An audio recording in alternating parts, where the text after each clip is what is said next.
Happy Hanukkah! Happy Hanukkah!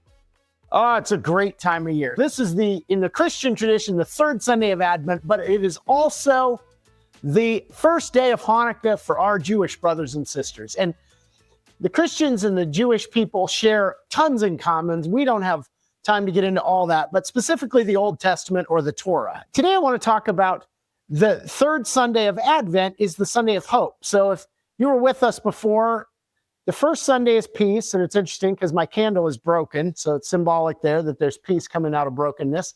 And then the second Sunday, we talked last week about joy, and then today, we're going to talk about hope. Woo, we didn't go. Our candle went out. So when we think about hope, the Old Testament is filled with a lot of struggle, and it's really heart-wrenching stories. So one of those stories is a story of Naomi. And Naomi has life going on. She's got a great husband. She's got two great sons. And then all of a sudden, her husband dies. So she's left as a widow.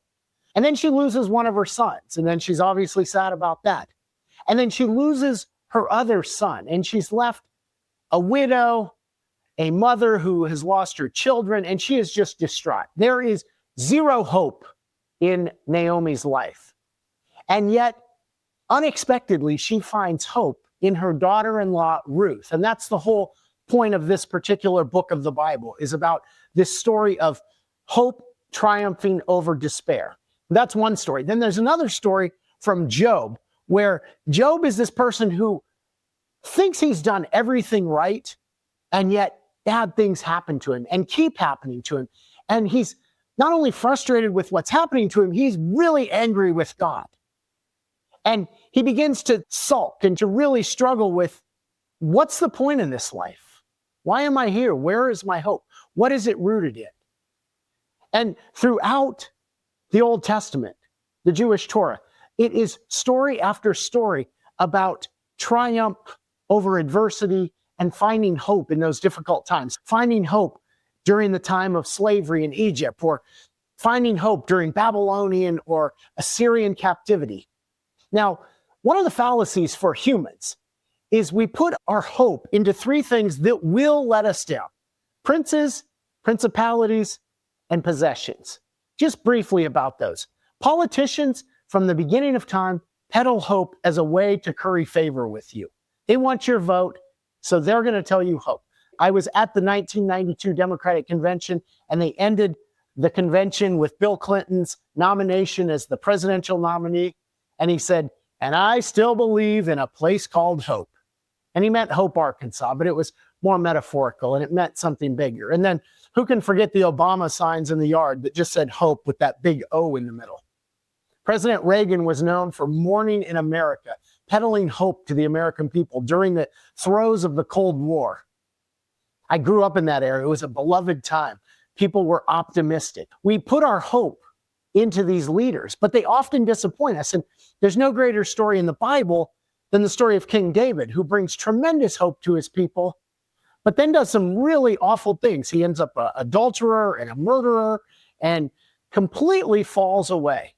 And the people are disappointed in him as a leader and as a person. Putting our hope in princes, no matter who's in the chair, is misguided. Second thing is, sometimes we put our hope in our principalities, our nation states, as if they are going to be moral and honorable actors. But we see time and time again, they tend to let us down. They do things that we don't agree with and aren't in conjunction with God's law. That's also falsely placed. And then the third, and this is so human, is to place our faith in our possessions. So our gold in the Old Testament, or idols, or maybe our work. So those are all misplaced.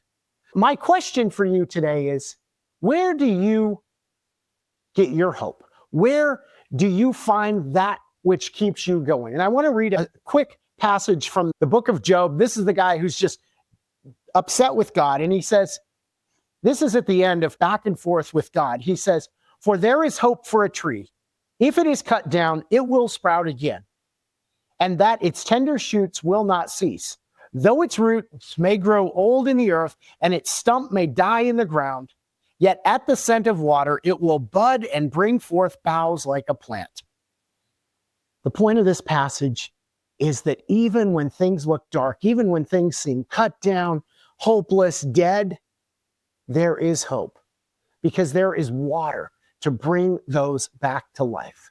Whatever you are rooted in, I want you to think about what is the water that brings you back to life. In the Old Testament, for the Jewish people, it was the God of creation. In the Christian tradition, it's the birth of Jesus gives us hope. But what is it for you? Is it rooted in nature? Is it rooted in others? Where is that hope rooted? And if you don't have hope, I encourage you to go on a spiritual journey to find that hope, to find that reason, to find the way to overcome.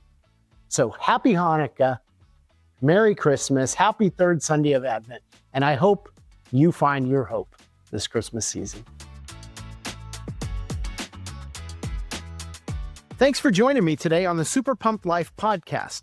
If you enjoyed today's show, I have 2 really quick next steps for you. First, subscribe or follow us on Apple Podcasts, Spotify, or YouTube so you don't miss future shows.